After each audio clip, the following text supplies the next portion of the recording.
What's up, everyone? This week on the pod, I am presenting you with my most ambitious project yet, and this is a deep dive into the first four Terror records, and it's kind of in a different format than I've done previously. So I hope you enjoy it, and I hope that it represents the band well in like their first four LP era. Part two will be coming in the future. I will do it soon, and it will come out when it comes out. And I hope you guys all enjoy it. Please send any feedback to 185milessouth at gmail.com. Please support the podcast by giving it a like, a rating, or a review wherever you listen to podcasts. And please subscribe wherever you listen to podcasts, whether that's Apple Podcasts, or it's Spotify, or Stitcher, or wherever else you listen to pods. You can also go to 185milessouth.com and listen to them all there. Also, if you want to go the extra mile, you can go to patreon.com/185milessouth and become a monthly Patreon. We're doing lots of extra podcasts on there. So if one a week isn't enough, you throw down $1 a month and get behind that paywall and listen to some more 185 Miles South. That is all. Let's get on with the pod. This is Terror Part 1.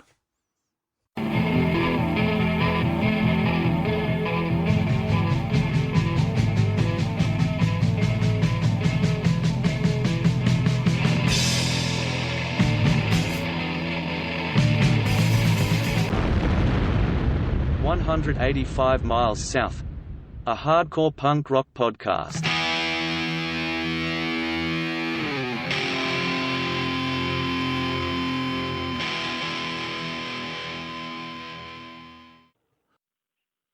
This is Scott Vogel, the wonderful frontman of Terror.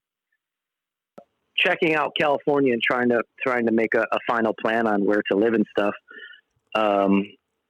Stayed with Mandel, who Dave Mandel from Indecision, and Larry was his roommate at the time. And I think Larry, just when I was leaving, was like, I made you this dub cassette of these two new bands that I think you're going to really like. And I had seen No Warning because I remember before they had maybe they had a demo, but before their 7-inch came out, because Buffalo's so close to Toronto, and I knew Jordan, I knew Ben, and I had seen their band As We Once Were. I think that's what it's called. That's their band. I believe so. Okay, so I had seen them and know them, and I saw No Warning, and I remember that they covered a Cro-Mag song, and I thought they were cool. And I knew nothing. I want to say I didn't even know the name Carry On. Like, I knew nothing about Carry On. And he gave me the tape, and this is a time when like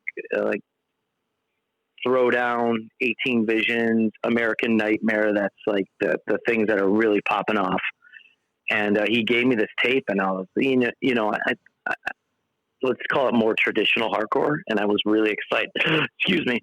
So then, so I get this tape. I have no idea what's going to become of it, and which is funny now with Jordan being in Terror. It's even more of the part of the story.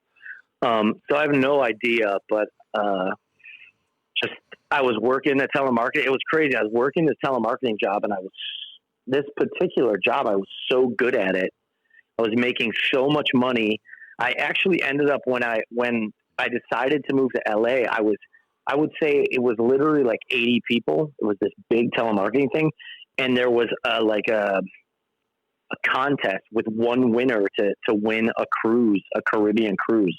Uh-huh. And I was winning it, and I stayed at the job and won the cruise, took the cruise to the Caribbean, came back from it, and quit the next day and was like, I'm out of here. And they're like, what the fuck? And so, they got the hint that I just stayed there to win the cruise and left.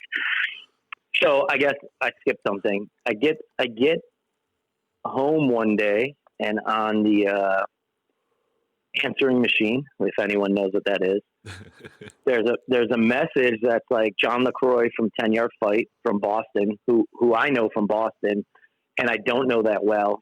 I know him on a hey, what's up basis and stuff like that. And it's just like, hey, I heard you're moving to California, and I'm starting this new band. It's me and the two dudes from Carry On, because they just broke up. And yeah, we want you to sing. And I was like, oh God, that Carry On record is so good. It was a Lifeless Flag, which is so fucking good. And I was just like, no. I mean, I was probably like, yes, no. Right. And of course, I couldn't. The hardcore in me could not say. I didn't at least want to check out the situation. This is Todd Jones, and I played guitar in Terror. In the later half of 2001, John LaCroix had his own website, and he had an advertisement on it saying that he was starting a band with Scott from Buried Alive. And I believe I remember seeing that towards the end of November, and I knew Carry On was coming to an end, and they were looking for a drummer. So I hit up John, and I was like, hey man, I got a real good drummer, but I want to be part of this too. What do you say? And so John was cool with that. He hit up Scott. Scott gave me a call, like a 10 or a 15-minute call, just to say what's up and kind of talk to me for the first time. We chatted. I actually met Scott at a Buried Alive show in Oxnard at Laser Star, which Zach actually put on, which you put on. He was sitting at a table eating a burrito, and I just went right up to him and I just started talking to him. I didn't really have any reservations about talking to hardcore musicians or anything. I just kind of was so enthralled in it all that I just would go up to people and talk to them. I didn't really give a shit, but I chatted with him there first. But so yeah, he came out from Arizona to rehearse, and that was it's probably like the first week of January. So that's how we got set up with Scott and started Terror. I'm Nick Jett, and I play drums in Terror. So Todd was like talking to John LaCroix, and I just remember like getting a call from Todd. He's like, would you be into, like, do you want to start? I'm like talking to these dudes, like, would you be down to play drums for this band? And he's like, he already had the band like figured out. He's like, John's on guitar,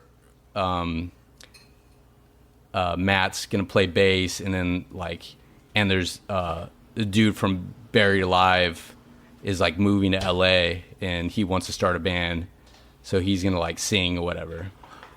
So it was like Todd, like I remember Todd calling me and like kind of telling me, and it already felt like the band was like already formed. He's like, if you're down, like you're on drums, this is this, like everybody's doing this part in the band kind of thing.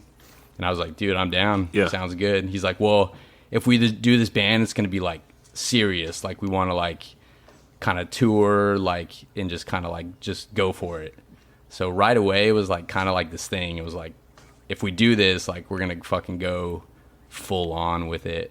I remember like the first time we jammed, it was just me, Todd, and John, and we played songs. I remember we played songs that John had like wrote. And I just remember like I can't like might have done like one or two practices, but I kind of remember leaving the experience like Todd was like not super into like the stuff that John was writing, but we're kind of still rolling with it. But I think like by the time we met up with Scott for the first time, something happened where like John wasn't showing up anymore. Or like he didn't show up when Scott showed up or something like that. So the first time like we got together with Scott, it was only me, Todd, and Scott. So it was almost like almost like another band kind of thing. Because at that point, I think Todd had like already kind of been like riffing out and kind of writing some stuff on his own. So yeah, so we had like kind of like a hangout kind of jam session with Scott the first time we met him. And this was like literally like the first time I met Scott. Like I had never, he hadn't like, I'd never met him in person. I never talked to him on the phone or anything. And I want to say Scott or Todd probably even had like very limited contact with Scott at the time. So like we didn't really know him at all.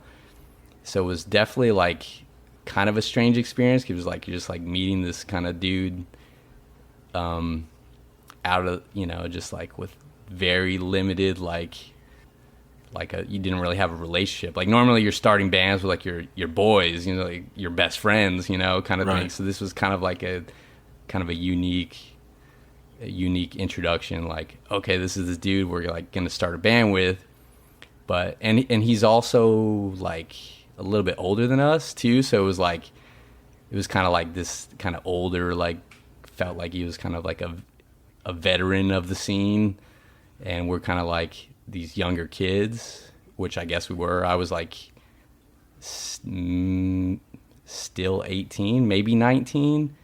Yeah, I just remember like Scott showed up, Todd wasn't there yet, and at this point we were like at my parents' house, and my parents let me build out this kind of like recording studio, practice room kind of thing in our garage.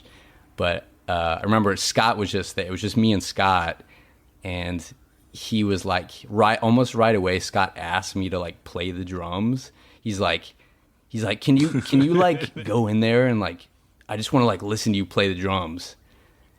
And I was like, okay. And I was like, just went into the room and like I don't remember what I played, but I just played all by myself. And he's like, all right, awesome. Like you hit really hard. That was like the one thing I was worried about. But which is funny because like it's so like Scott's personality. I could see him doing something like that now, even, you know, right away. That was like his first little test. Like, all right, I could like maybe start a band with these guys, kind of thing. I think I rented a car because I had like this shitty beat up Honda, and I don't know if it would have made it this 6-hour drive. So we make a plan for us to all meet up and jam or meet or whatever we're gonna do. And so I drive by myself from Phoenix to Nick's house, which is Granada Hills at the time.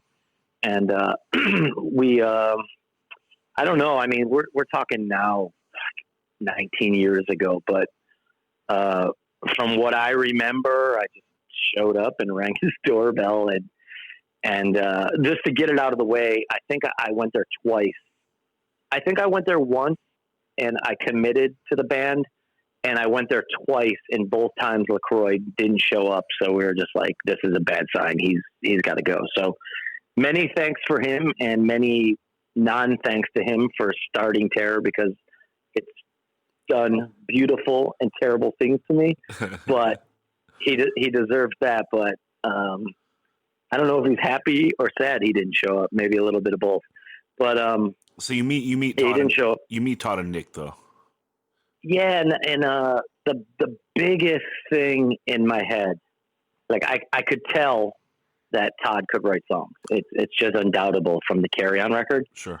But you never know with a drummer what they're going to be like in a live setting. And to me, if you are in a hardcore band and your drummer does not play fast and hit hard, then you're never going, you know, this is just generalizing. You're never going to really be that dope. So I think the first thing I remember is just like, please let this drummer hit hard. Please let him play fast. And I don't know how it really went down, but in my head, I walked in and they were fucking already jamming, and I looked at them and my ears lit up, and I was like, holy shit, because I mean, Todd's incredible and Nick is just a beast on the drums, and they're, you know, Nick had a shaved head.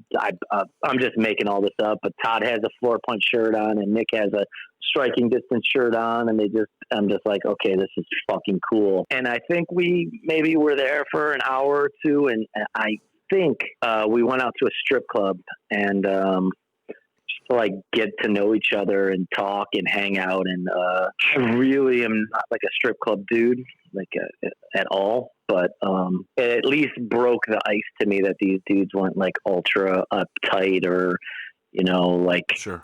I don't know, you know. Sure. So we went there, and I mean, it's hard to remember, but I want to say, in my head, I said, let's fucking do this. And they said, hell yeah. I don't know if I said, let me go home and think about it. I don't know if I said, I got to come back and do this one more time. I don't know. But I just know eventually, whether instantly or eventually, I agreed, moved to LA. Todd was really cool and got me like a job at Countrywide Home Loans, which I feel like he was doing something at the time for maybe like computer techie stuff. Yeah. And I think he, I told him I had this telemarketing experience, and they had definitely like cold calling, like do home loan shit. So he got me a job doing that. But I mean, it feels like I moved, we wrote songs, and within a few months we're playing our first show. And once that hit, it literally never, ever fucking stopped or slowed down. I remember writing Another Face. Prior to the first Terror practice, Nick and I got together and we kind of wrote a song that we thought would be cool for the band. And, it was like faster stuff, but it was also a little bit more metallic, probably leaning towards more like Buried Alive type of stuff. And we sent that to Scott, and Scott said, hey, this is cool, but, I'd really like to try to do more like faster stuff, less of the metallic hardcore stuff, and just straight fast hardcore. And that was great hearing that, because that was like right up my alley. That's exactly what I wanted to do. So he came out from Arizona, and I remember the first song we wrote, and I know Scott says on stage that Life and Death was the first song that Tara wrote, and maybe with lyrics and music completed, maybe it was the first completed song, but musically I remember the first song we worked on was the tune Another Face. And if you listen to that song, it sounds like the first song a band would have wrote, not in the essence of its simplicity, but more like, hey, we have this vision of what we want to sound like. It's kind of easy to see the influences in that song. But I remember writing that song, and unfortunately John couldn't make it. Scott came out from Arizona another time within a couple weeks after that, maybe even the next weekend, and we kept on working on stuff, and that's when we kind of decided that we were just going to kind of continue on without John. He wasn't really able to make the first couple rehearsals we had. So but yeah, that's what I remember about that. We should talk about getting the first bass player though, because it is your first lineup. So you get Matt Smith. How did you get him? I think he was living with Todd at the time, I believe, and Todd just brought him in. He probably told me the bands he was in, and I was like, oh, that sounds cool. All the writing stuff, it was kind of just me, Todd, and Scott just jamming at my parents' house. Like, I think that was like, for that first year, it was just kind of like we would just get together and write the stuff together. It was like Nick's garage converted into a studio, which was a dream come true for being able to practice there. I mean, that just really shows you how cool Nick's parents, at the time were, to let bands not only practice there, but record there, and, go in the house and 50 dudes using their bathroom. There's always dudes there. Like, we're going to practice, some bands leaving recording, we get done, another band's coming, and it was just always dudes coming in and out of that, like the back fence. And it was a perfect set. I mean, I was never used to anything like that, to have a free place to practice. In Buffalo, there was like rehearsal spaces where like my old bands and Against All Hope would share it and stuff like that, or jamming in someone's basement, which was a pain in the ass because you had to carry everything down and carry everything up. This was like pretty easy, just like, I wouldn't bring anything. Nick's drums were set up. The guitarist and bass would probably just bring their heads and plug into an amp that was there and just jam. And it was great. And also you could, I mean, I don't know if we were this serious at the time, but if you wrote something, you could just hit record and just get it down really quickly just so you don't forget it. And it was a perfect setup. And in the scheme of LA, I moved to North Hollywood. He lived in Granada Hills. So, I mean, with traffic, sometimes it would take me like a half hour, but on a good day, 15 minutes, which is really, really amazing for LA, So the demo, one vivid memory I have in regards to recording the demo was when Nick and I were driving down the 405 freeway to the 101 from his house. I think we were probably going to visit Scott, or maybe we were just going to like a show at the Cobalt Cafe or something like that. But I remember we were listening to rough cuts of the demos mixes, and we listened to the tune Life and Death over and over and over again. That was we liked all the songs in that batch, that demo batch of songs, of 4 songs. But I think the one that Nick and I connected to, like right off the bat, was Life and Death. We were just fired up on the energy of that song, and we were like, yeah, we need to, make more stuff like this. This is great. This is perfect. One other memory I have of the demo is when Scott went to go sing, he, instead of standing, up until that point, anytime I've seen a vocalist sing in a hardcore band or any type of band doing vocals, they'd always be standing, maybe even clutching the headphones with their hands. This is the first time I saw someone actually like do vocals, like seated down. He wasn't actually seated, but he was like, I guess on his knees. And I guess what that does is it makes it does something to your stomach muscles where I don't really know exactly what it does, but it can help you if that's something that does help you. And I thought that was cool. Otherwise, I don't really remember recording it a whole lot. We recorded it at Nick's studio that he had built in his house. So it's possible that maybe Scott did vocals when I wasn't around. Maybe I had a night job at that time. I was working a graveyard shift. But oddly enough, I don't really have a lot of memories about that recording specifically. In regards to hearing it played back, I can't really remember, but I could say I was pretty fired up to be like a 19-year-old guy in a band with somebody who I previously, before knowing, thought was one of the best hardcore vocalist frontmen I've ever seen. I was a huge fan of Buried Alive. Indecision Records put out a DVD sampler years back, the first one they put out, and there's Buried Alive footage of them playing the Showcase Theater, and you could clearly see me singing along. I was just psyched to, I felt like I was doing it, and I was just happy about that. When you get this demo done, does it sound how the band sounded live, and did it sound how it sounded like in your head? I don't know, because when you're just jamming with amps really loud, and when you're the vocalist, you have the vocals, but they're not really up, and you don't really know what they sound like. So, I mean, the energy of the practicing or writing was always there. The intensity was there, but I don't think I ever really knew what it was going to sound like with my voice until it was the demo and I heard it for the first time.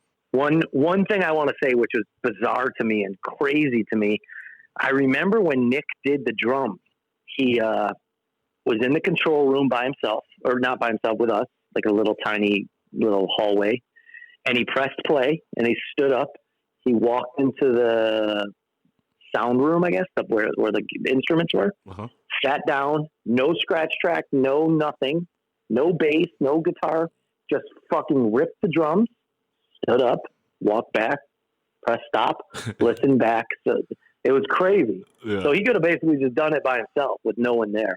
Yeah. And, I mean, when I heard the demo, I was like really, really psyched. I mean, I probably in my head sold it a little bit shorter. Like, I mean, the demo is just like 7 minutes of just really good, intense, in your face, balls out hardcore. The vocals sound good. The lyrics are pissed off. It's just really good. And I'm sure I had, I mean, hardcore kids are pretty judgmental. So when you're starting a new band, especially when it's X this, X that, you can get some people that really want to find a way to cut you down and not really judge it for what it is, but judge it for a million other things. So I think anyone and just as any person, you put out some, I dare to say art, which I use that term lightly, but you put some of that out, some music, whatever you do, you put it out there, and it's just, you're just a little scared that, people are going to rip you apart. And, so I think I probably downplayed it a little bit, but I think I knew that we were onto something really good. I think at that point, me and Todd had definitely been playing so much together that we got super, super tight. Just think of Nick being squeezed in a Vogel Jones sandwich, having to deal with that fucking insanity. Holy shit. I mean, I think I guess you could probably relate to this, when you're recording to tape, the kind of pre-Pro Tools stuff, you kind of the shit doesn't lie really. So like whatever you perform, that's like kind of like what comes out on the recording.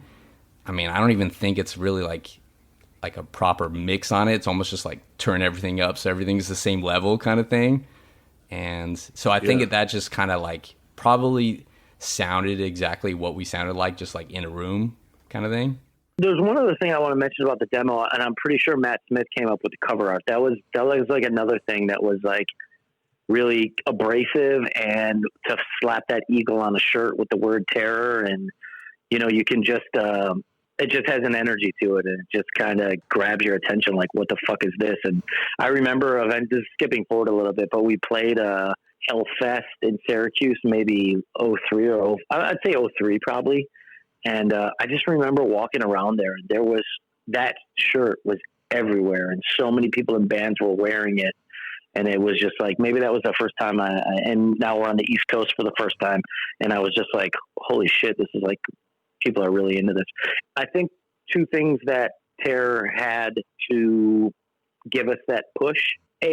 Like I said, the scene was going maybe in a little bit different direction, and we just came along. And I don't want to say there was no one else doing it, because obviously I just mentioned No Warning really influenced me, and Carry On was doing it a few months right before we were. And I mentioned Striking. So there were these bands, but I think a big thing was, okay, here's Scott from the East Coast. I know, all sorts of people from different scenes, whether it's Throwdown to Stigmata to 18 Visions to Reach the Sky to I know to Champion, to all these different people.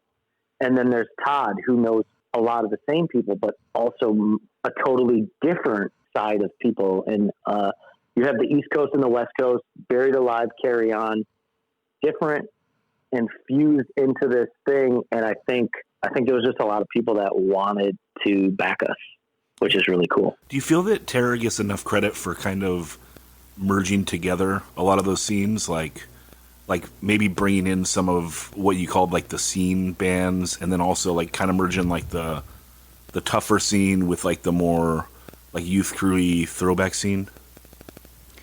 I definitely don't think people talk about it. I don't think people really have that insight or have that knowledge from that time period. But the people that do, such as me and you and maybe folks a little bit younger than us, and definitely in folks a little bit older than us, they know that, bands such as like In Control and Carry On didn't really play with bands such as Throwdown and Adamantium and stuff like that. It was much more segregated in terms of, I don't know if that was like a social thing or if that was a music thing, but in my mind back then, I thought it was a music thing where, it was just like, those bands are the heavy bands and our bands are the fast bands. So our bands would be playing all together, and it just never really mixed. And the band that is responsible for mixing those 100% is Terror. And so I would say, yeah, I don't think they do really get the credit of that. I think that things were really different, in the early 2000s and the late 90s in regards to, it seemed like a lot of modern bands of that time were either particularly not interested or definitely on purpose didn't want to be part of these hardcore bands that were coming up that were kind of influenced by stuff in the 80s. I remember kind of like a lot of older folks in that time kind of snubbing their nose at bands such as like Floor Punch and Youth of the Day and shit like that. They were more interested in what was going on currently, which, that's a kind of a good attitude to have. But also when I was younger, I just didn't get it. And I kind of wish that, all the bands would kind of play together that considers themselves hardcore, but it didn't really work like that. And we would like do like our first tour that I can remember, actual U.S. tour was like Striking Distance, Death Threat, and Over My Dead Body. So that's obviously very straight up hardcore. Then after that, we're out with Blood for Blood, took us on tour. So that's, a little bit meaner. And then after that, we're out with 18 Visions and Throwdown. So we're playing with those. And I think the only way that happens is if you as a person are open-minded enough to do it and not paint yourself into a box where I'm only playing with this type of band. I only want to play to this type of kid. And on the flip side, you have built relations with people in all these bands that they respect you enough where 18 Vision is going to be like, okay, Terror sounds nothing like us, but the singer's our friend. We stayed at his house. He broke his hand moshing to us, which is something that happened. So, we're going to take them out on tour. They're a new band. They need the support. They need the exposure. So I think that was really a huge thing for us to be open-minded and not box ourselves in, and to have made those connections. What do you remember about the first show?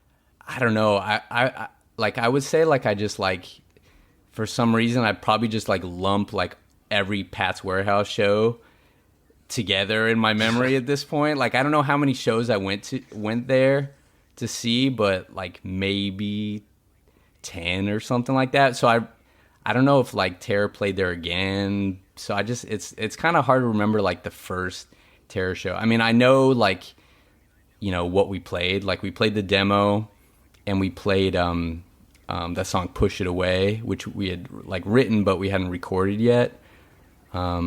Yeah, and we played that song "I Don't Need Your Help," which was written but not recorded yet. And then we played 2 breakdown covers.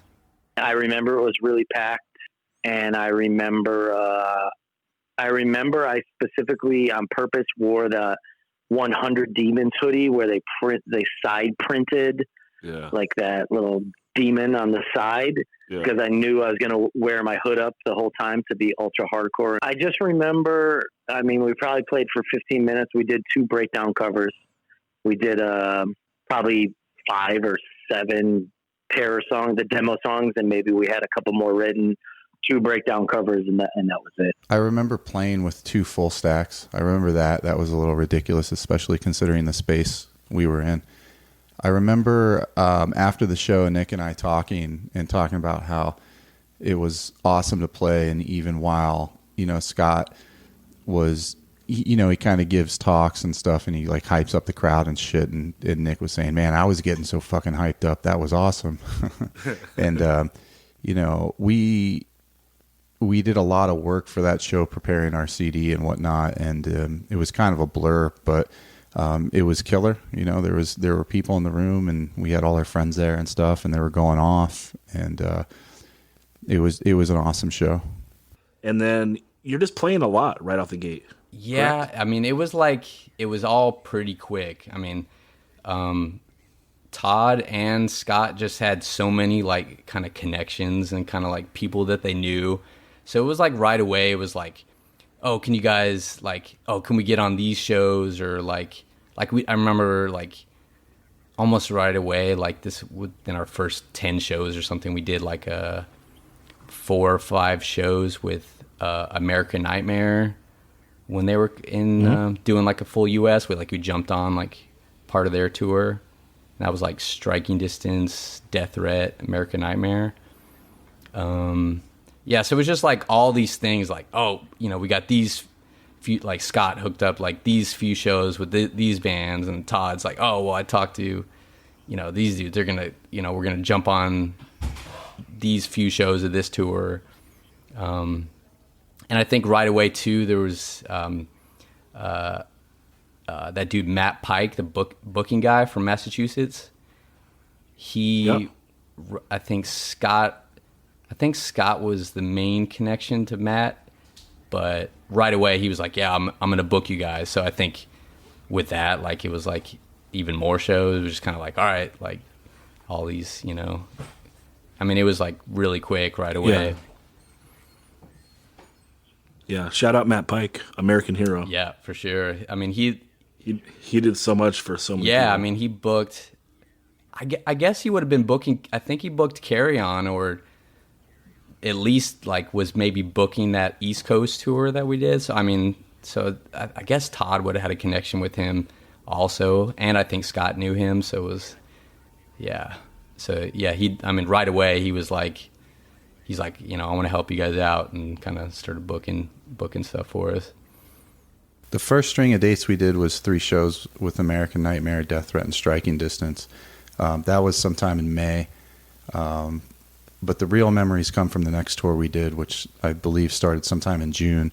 We started that tour with Death Threat in Arizona, and they dropped off in the Northeast, and then we kind of went on our own all the way to California, and then once we got to California, we went to up to Seattle, and that concluded that tour.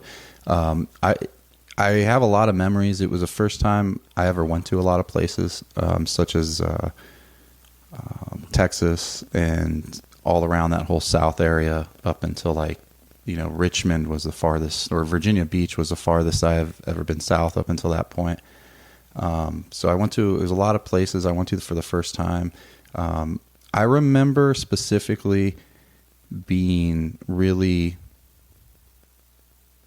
I guess it was an eye-opening experience in regards to how big that hardcore became to me.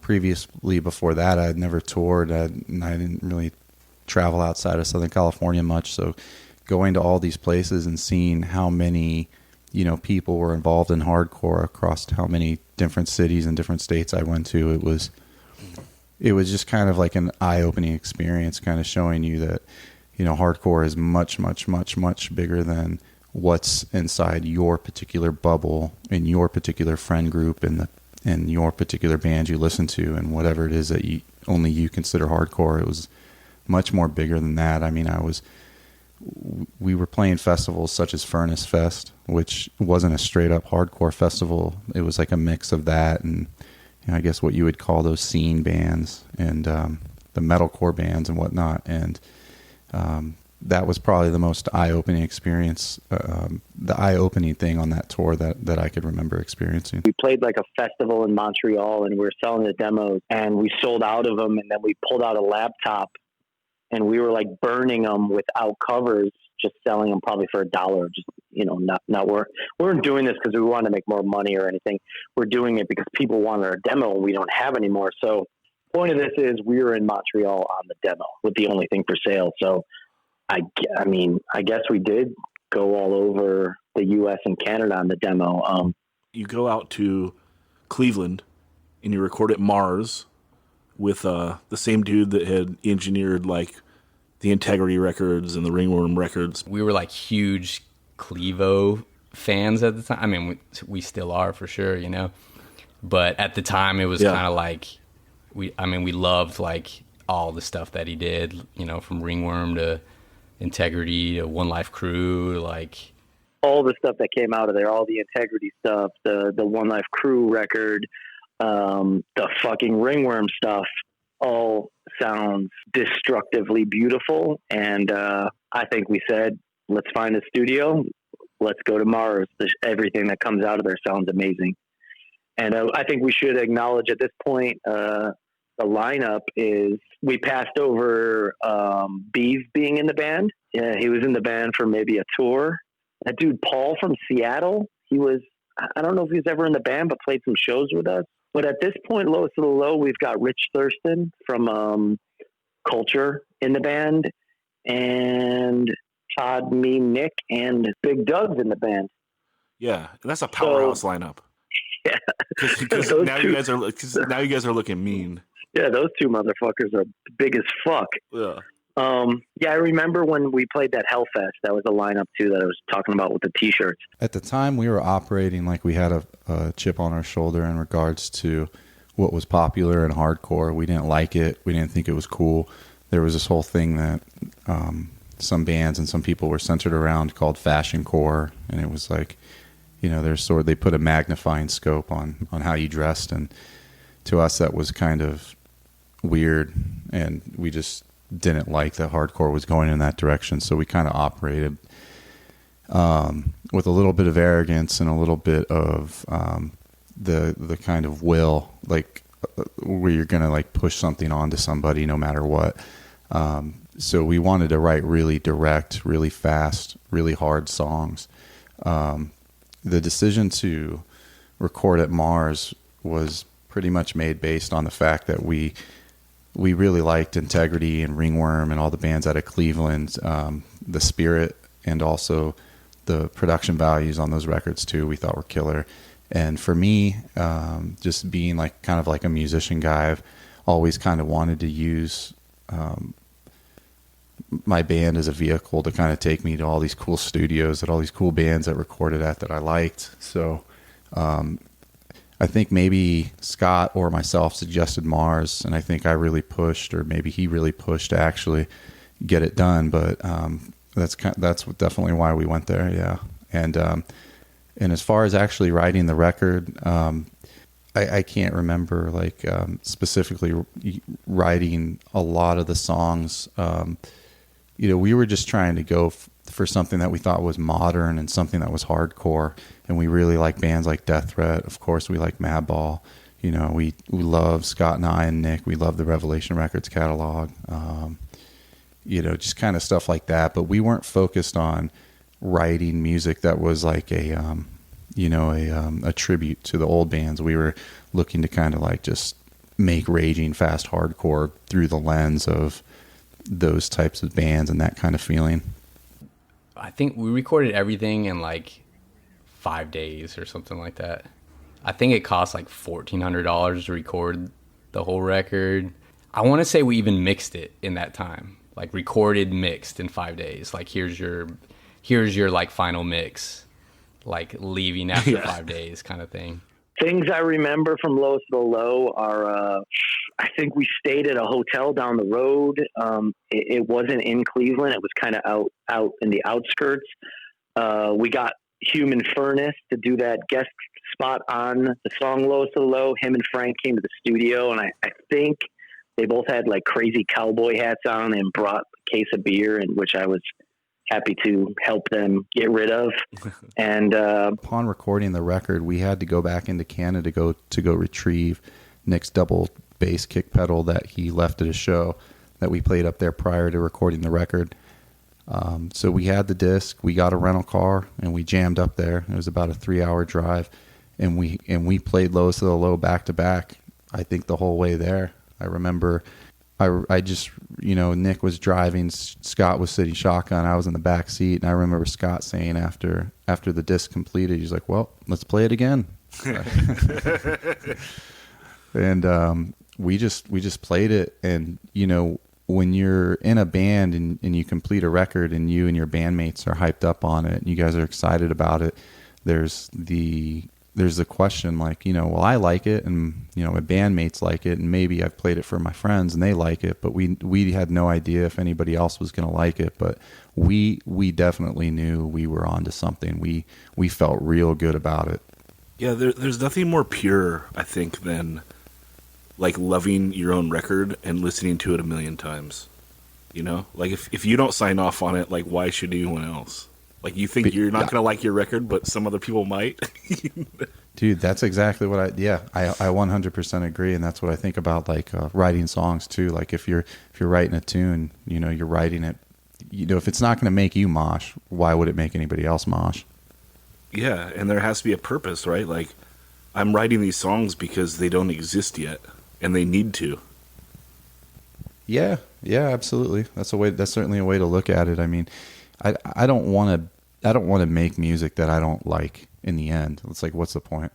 I do remember we went to Syracuse. So we did go to Syracuse to play a show right after that.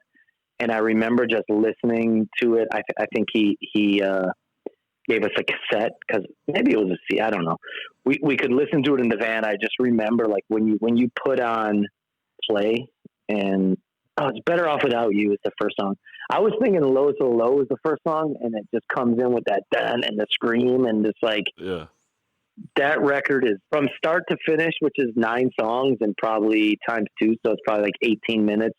It's just really good in your face hardcore with lyrics that are mean, but also done in a way where memorable, and there's some really good hooks in it, and Todd's writing is perfect, and Nick's drumming is just insane. It's just from song 1 to 9, he just doesn't let up. The whole record just doesn't let up. I think we were like super happy with the way it sounded. There was like different stuff we were trying, I remember being a little like nervous about it.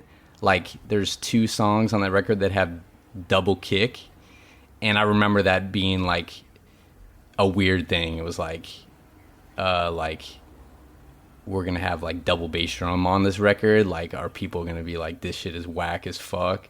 Like that was definitely like a weird thing. So it was like, yeah, there was like some songs that were like, you know, kind of like, I guess we're just trying some stuff, and you know, hopefully it all kind of meshes together and works.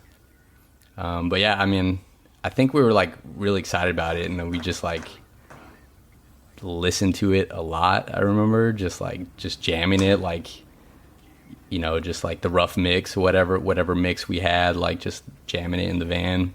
Because I think we were on tour when we did that. Like we kind of just booked it into the middle of like a tour kind of thing. We were so excited just to have like a solid like record. I mean, it was really like our first record. We had been like touring like nonstop on like our demo, like a CD, you know, like a CD-ROM demo and like a 2-song 7-inch. I think we were just like so excited to like just have like, you know, a full record. Like Bridge 9 is putting this out, so a lot of people are gonna like hear it. We were in deep debate between Indecision and Bridge 9, and both of them seemed like the right choice. And I think in the end, we just figured we're a West Coast band. We need more support on the East Coast, so let's go with Bridge 9. I think that's what it came down to. It was kind of like we were excited to have something that we could just like, now we can go on tour and have an actual like record.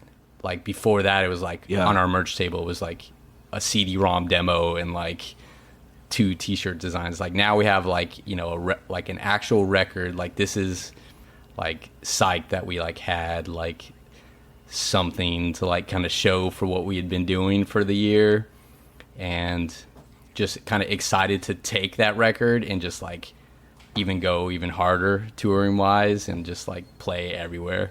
People ask me like, what's your favorite Terror record? I always say Low Solo, because I think like that was like, I guess when you like listen to it now, it's like for me it's just like this stamp in time where that's exactly the vibe and like where the band's like started and what we wanted to sound like we accomplished. I feel like we like accomplished kind of what we were going for, and I just love that it's like it's so like it's fucking fast as shit, and like even now like you put it on, it's like blistering fast. I'm just like surprised I could even like play a lot of the stuff on there. Like it was just like, so yeah, I mean it's definitely like my favorite of all the Terror records, I would say. We played a lot of shows where people went real crazy, and I remember specifically there were people from different cities who would follow us, and we would see them in really faraway places. So that's what I really remember in regards to the record getting praised. At the time, I don't necessarily remember press or getting praised by that stuff, but like I just remember all the shows were just crazy. And I mean, you know, there's fewer feelings in this world that are better than being on stage and having people go ape shit for your band. So every show we played was awesome, and we played lots of shows, and it was great. I don't remember getting any negative feedback. I think everyone was really smacked in the face by it and really into Terror and really riding for us, and really, you know, it was easy for people to say like, this is what I needed. Hardcore has been a little different lately. I needed this type of hardcore to remind me why I love this. It might have been too, and I'm not downplaying No Warning at all, because I cite them as a huge influence for me wanting to do this band, and Ill Blood is in my top 20 favorite hardcore albums ever, which for a band from Toronto in 2002, 2003, that's a very crazy fact. Sure. But I do feel like some of the things we were saying before, as where Terror is friendly with everybody, No Warning's got that chip on their shoulder, and they're going. I know they played with like Throwdown and had a beef with them, and they had beefs in the hardcore scene. So maybe they weren't as open minded. Maybe they got asked to do a fucking 18 Visions tour and said, "Yeah, right," and laughed in their face. As where Terror said, "Hell yeah, we'll play to anyone, anywhere." I think that's maybe a little bit of the difference. Like, we didn't burn any bridges, and we were very open minded, as where they just had a fucking chip on their shoulder and were saying fuck you to everybody. I feel like this is the time when we really didn't have any bad shows. Even if we're playing a tiny place, it's 50 kids that show up, but Terror is their new favorite band. Yeah. Like, you know what I mean? And I feel like, every band, and I want to say it's almost impossible to maintain, but when you're that new band that has that fresh record out that everybody's talking about, you just can feel the vibe. Like when you are setting up your gear, everyone's just staring at you, waiting to hit the first note. And the set's only like 20 minutes. So you just smash through it, and it's just pure hardcore from start to finish. Yeah. And you're literally giving them everything you had. Like, it's not like it's not like you're being a dick trying to do a short set to like leave them wanting more. Like, you played every single song you have. Right. How does that feel for you? Like, so this is like, you've been into hardcore now at this point for over 15 years. Is it total validation for you? Like, how does it feel to like basically really be winning at this time? I think there's a touch of that, but I think too, I've got something to prove, because every single band I've been in gets to not to this point, but a smaller, a less intense version of this point. Mm-hmm. And this is where we fall apart. And maybe that's why when Todd quit the band, which is catastrophic in one way, I wasn't willing to let it go. Like, I was just like, this has happened to me before. I'm not letting it happen this time. Well, Lowest of the Low was released in January, and I was pretty much burnt out on touring by April. So, and that's not to say that when we played shows past April that I didn't have a good time, because I did.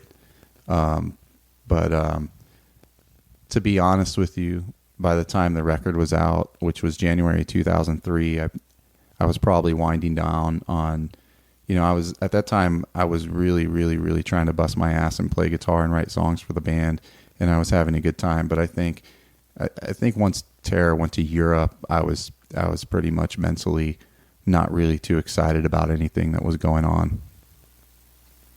And is the first time you go into Europe, is that when you decided to leave the band? Yeah. Okay. Yeah, it is. What do you remember about, like, the days building up to your decision? Like, what was your thought process? So I remember prior to our European tour in April, we did a string of East Coast states with Ramallah and Ringworm.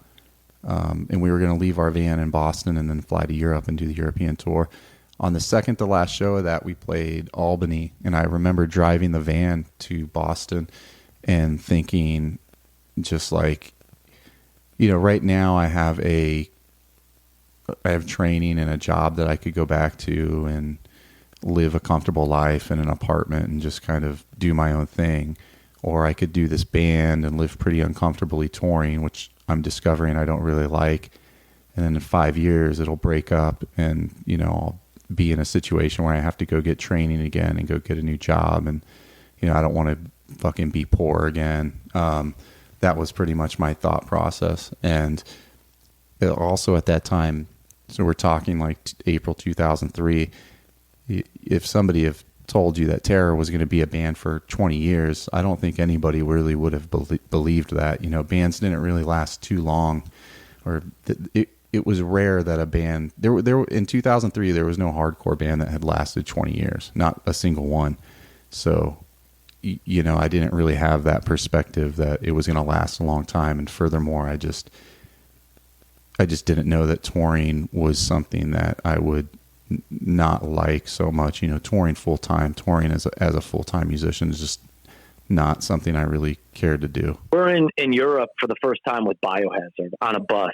So I had been to Europe a couple times before with Despair twice and Buried Alive once. But literally, these bands are playing a lot of the shows during the week for like 40 kids, and then a festival here and there with like 200, 300, 400 kids. But it was like a whole different world. I mean, you got to think of Biohazard in Europe at one point was huge. Right. Now they're kind of on their downswing, but still we're playing our first time in Europe in these clubs on these stages that are with barricades, maybe some of the nights, that are like 800 kids, and it's just on a bus. Evan has Tara Patrick with him. We're like a whole crazy new world. And we're hooked up with MAD, the booking agent over there, and they're like really psyched on us. Oh, I'm just making this up in my head, but I'm sure like, oh, next time we'll bring you back with Madball. Next time we'll bring you back with Sick of It All. Like, you have the sound that is huge in Europe. We're going to make you, which they followed through on all of this. And I'm like on top of the world. This is like everything I ever wanted. And, but we had been touring a lot. And I mean, I don't know how it went down, but I would assume Todd, in his very abrupt to the point way, just getting right to it, no ifs, ands, or buts, was just like, I'm done. I can't handle this. It's not for me. I remember he suggested or wanted to still write and record, which we weren't going to turn that down, and it wasn't like a bad thing. It was a sad thing, and like, oh, what the fuck are we going to do without Todd? But it wasn't like, yo, fuck you. It wasn't like we had a fight when this happened or a meltdown. It was just like, this isn't right. Living this life isn't right for me. And I would think me and Nick were just like, what the fuck are we going to do? We're not going to let this go. Let's figure it out. So the conversation happened April 26, 2003, which was like 1 year exactly after we played our first show. And we were at a festival in Europe. I just remember being there, and, we had already played our set, and I was just like walking around this festival with absolutely nothing to do, and it was raining, and it was just fucking miserable. And at that point, I had pretty much decided I got to talk to these guys, because I just don't see myself doing this that much longer. And so I told them, I said, hey guys, I want to talk to you. And we went up into the bus that we were on, and I just said, hey, I've been touring for a little bit, and I really just don't want to do it anymore. I don't want to do it at a full-time capacity. And, I'd be willing to like stay in the band and write music and do that and write records with you guys. But as far as like being a full-time member into touring, I just don't want to do that. And, they were bummed out. Scott was bummed. I mean, nobody was like angry at me. Nobody like said anything fucked up, but I could tell that they were like just kind of let down. And to my credit, I mean, I was like a 20 to 21-year-old person, and nobody can really tell what touring 9 months out of the year is like until you actually get out there and do it. I mean, there's some people who are, you can do that, and there's some people who can't or just don't want to. I remember we were in Europe, and this is all kind of a whirlwind. I mean, like, we were in Europe for the first time, like literally a year, like maybe a little over a year after we played our first show. So we're already in Europe, like we're doing all this touring, and we're just like, this is what we want to do. We're like gung ho, but I think something just like Todd didn't expect like the touring to be so like grueling, I guess. I don't know. I mean, so I think he was like, he got burnt out, and I remember he sat us down in Europe, and was like, I don't want to tour anymore. Like, I'm going to leave the band. We're already writing for like the next record, so I do want to be a part of the record. and like it was really just, you know, Todd style, just really, really short and blunt. Like, I'm quitting the band, you know, but I do want to write with you guys for the next record, and this will be like, you know, I'll do whatever tours I need to do until, you know, you guys have like a replacement kind of thing. But yeah, it was just like, we were just like totally caught off guard. I mean, me and Todd were like boys, like super, super close at this point. I think he was even like living with me. He lived at my house like for a certain amount of time. I can't remember exactly when, but yeah, he was like, yeah.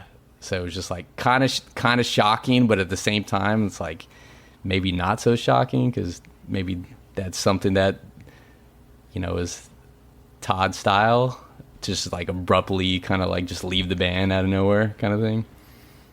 Yeah, when I'm 99% sure he brought up, I still want to write and record. We were like, okay, that's great. Then we just got to find someone to. I don't. If I'm guessing correctly, I believe he just wanted to write and record forever, whatever that means. Mm-hmm. I don't think he just said one with the Underdogs. I don't know if I was old enough to understand what like a sophomore slump was, or I didn't really have the perspective, the long-term vision of thinking, you know, oh, this is going to be judged as our second album. I was just like, I'm pretty sure my perspective then was just like, we have to make another kick-ass record. And, you know, I don't know. We just didn't have a choice whether we were going to do it or not. It was just, we were going to make another kick-ass record, and just had to make sure it was a little bit different than the last one. And I think a lot of the pressure came from internal, was mainly where it came from. Is that just a no-brainer? Like, we're going to have Todd write the record? Or are you thinking like, you know, we're going to go on with this band and do it. Should we have him not write? You know, if he's not going to be in the band? Was that ever a discussion? I think we knew, like, you know, like it worked so well, writing everything previously, like, you know, like we wanted to do the record with Todd, and so like I don't even think it was like a question if we even like talked about it. I think it was just like, yeah, let's do the record, you know, like for sure. Yeah, and so you go in and doing your, so this is the first time that you're like writing a full LP, like it's not coming out as like piecework. What was the process like? Yeah, like doing a full LP. I think we were just like, we just wrote tons and tons of songs. Yeah, I think we were just like pretty much in between any tours that we were doing.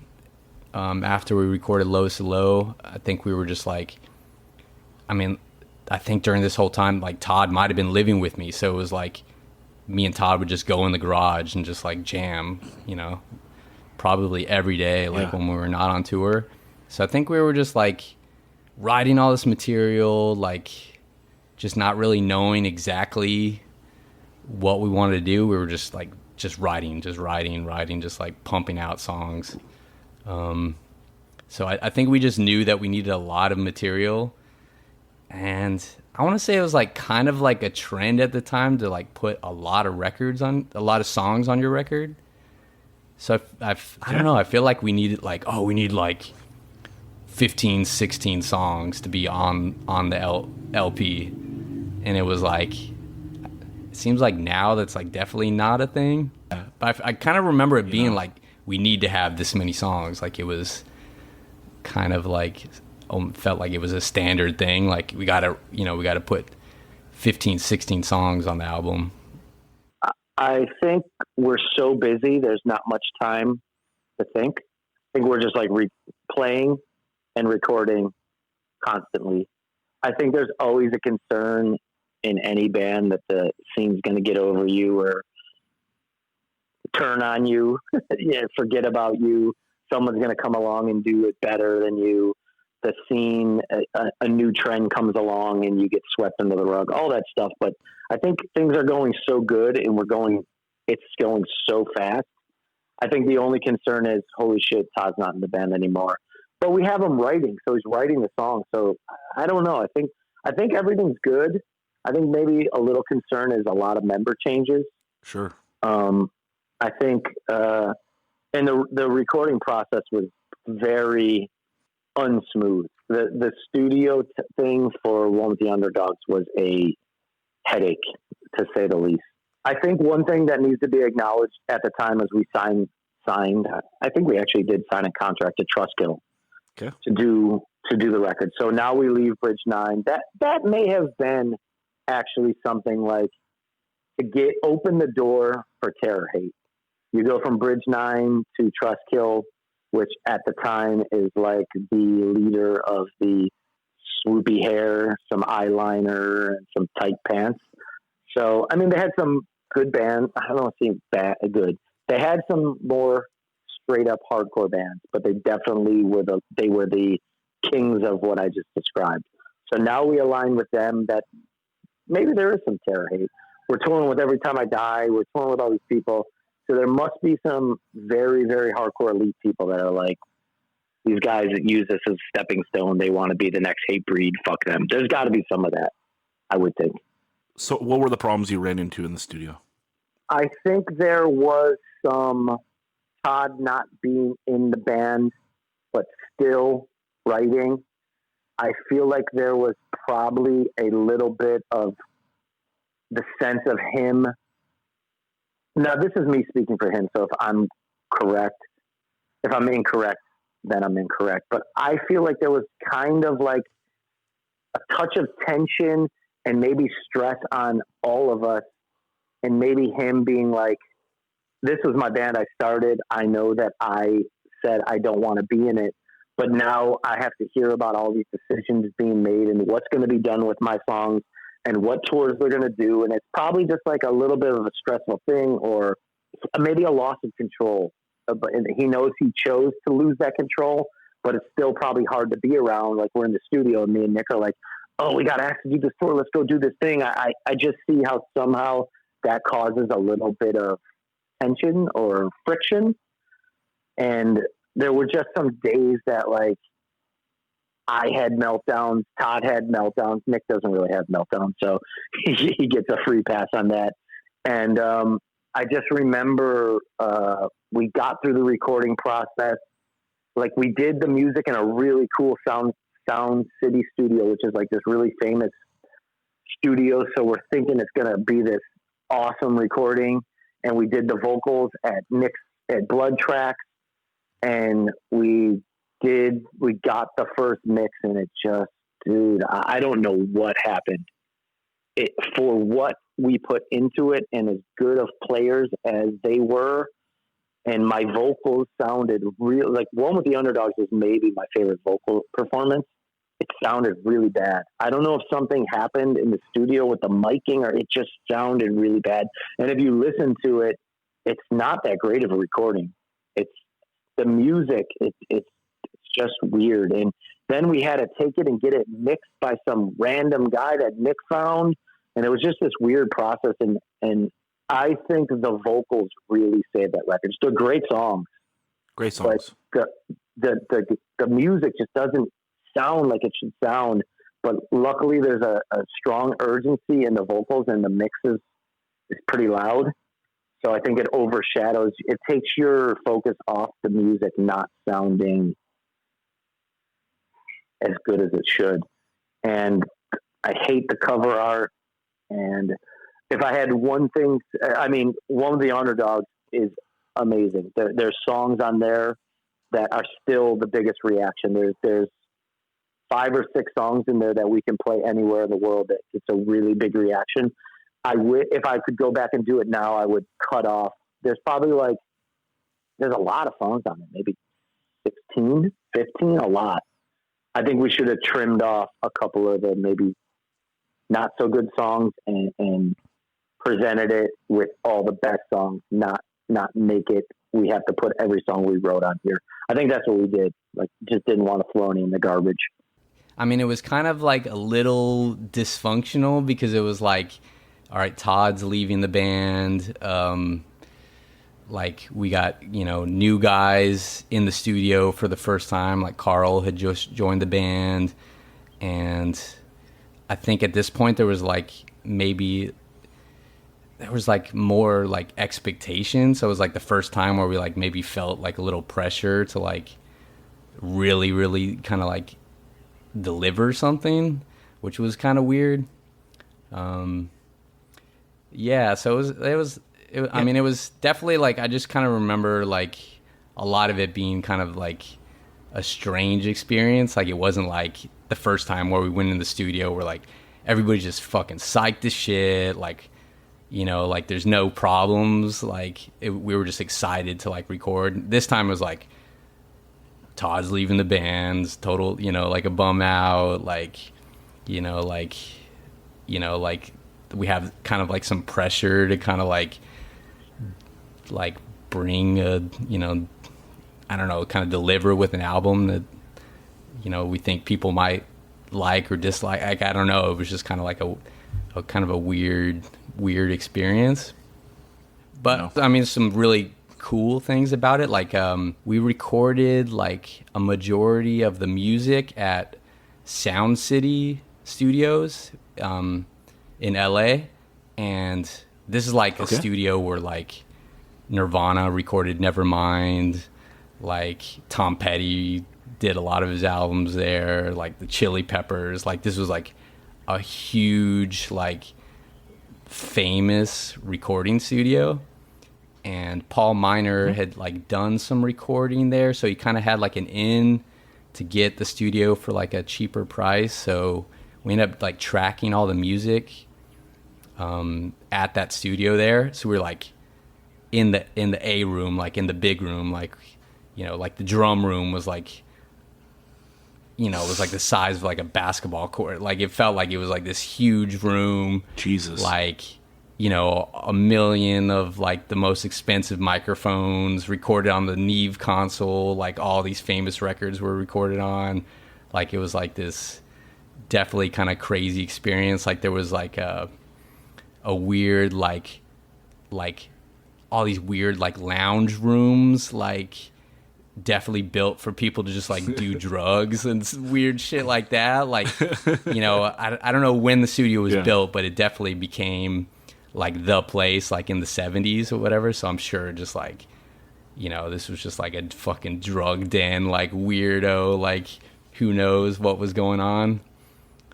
But yeah, it was just like this big studio. There was like runners, like people like, oh, do you guys need any like food or anything? And we'll be like, can you guys go to like Carl's Jr. down the street and get us some like double Western bacon cheeseburgers? Like it was like a weird, totally weird experience. Like I remember the mix turned out like we didn't really like the mix the first time, and we like took the record to get mixed by a total random person, like somebody my mom worked with, like mixed the record, like something totally strange. And it was the only reason was because this is like the beginning of Pro Tools, so we would recorded everything on tape, but then it got transferred into Pro Tools, and then we recorded all the vocals in Pro Tools. So the whole record was in Pro Tools. And it was like one of those things that were like limited people had Pro Tools rigs. So it was kind of like the first mix we were like unhappy with, and it was like, I think my mom knows this guy that she works with that has Pro Tools kind of thing. So we ended up like taking it to this totally like random dude who mixed the record. And I want to say like he definitely had some experience. Like he had recorded Nate Dogg or something like that, something weird, or like some rappers. Like, yeah, I don't know. It was like strange, like a totally strange thing. So we recorded Underdogs January of 2004 into February, and I think at that time, I can't remember exactly what it was, but I mean I remember a lot of arguing over emails and stuff. I think there was just some things that we didn't really see eye to eye on. And it could have been a situation, I think, where maybe they got like somebody to do guest vocals on a song that I didn't really want on there. And, you know, I felt an entitlement that, you know, these were songs that I was heavily involved in on the creative process. So I felt like I should have been involved in that decision. And I think Nick and Scott also felt the same way, that, you know, these are songs that they're working on, so they should be able to put whoever they want on it and not have to check with anybody. I think it was just something like that. We just kind of came to an impasse, and, you know, I think I was upset and they were upset, and I think I just told them, look, I'm done. I don't really want to do this anymore. And that was shortly after the time of Underdogs, or maybe even while they were going through the process of that. I just remember like there was kind of just all this kind of like dysfunction around the whole like kind of like the band and the recording and all this stuff. But in the end, we were like psyched, you know, they were like finally got it all together. We got it recorded, and yeah, I mean, and that record, like it seemed like the band was still doing really well. Like people were psyched on the record and everything. I wasn't happy with it because of the recording. Just didn't hit at all. It was like a pretty thin sound recording. And that's not to point any fingers at anybody. Everybody who worked on that record is like very talented. And I'm sure everybody did the best job that they could have, including myself. But, you know, I think everybody was kind of let down by the recording on that one. But as far as the material on it, it probably could have been 3 songs shorter. I wish we had just done 10 songs as opposed to, I think there's like 13 or 14 songs on it. But there are some really, really, really good Terror songs on that, particularly the title track, Keep Your Mouth Shut. Keep Your Mouth Shut's a song that I don't think has even ever left the set list since that record came out. And they always, I'm pretty sure it's like one of the last 2 or 3 songs they play of the night at every show. So that's a testament to, you know, how important that tune is to their catalog. You got Out of My Face, Not This Time. I'm not sure what other, like Spit My Rage. That was a big tune for them for a while. You know, that was, it's a pretty good record. You know, when I'm sitting here like naming out those songs and saying them out loud, it is a good record. I just think, as a guy who was involved in it, I believe I see how much better it probably could have been. I think we probably said, all right, if Todd's not going to be there, we got to find a brand name, top notch hardcore guitarist. Well, you found him. I probably, yeah, I think I mean, Frank's one of my oldest, best friends. Do you want to hear about Frank's first show in Terror? I do. Very first show in Terror is in Ottawa, Canada. Terror, Hatebreed asked us to do a tour. We say yes.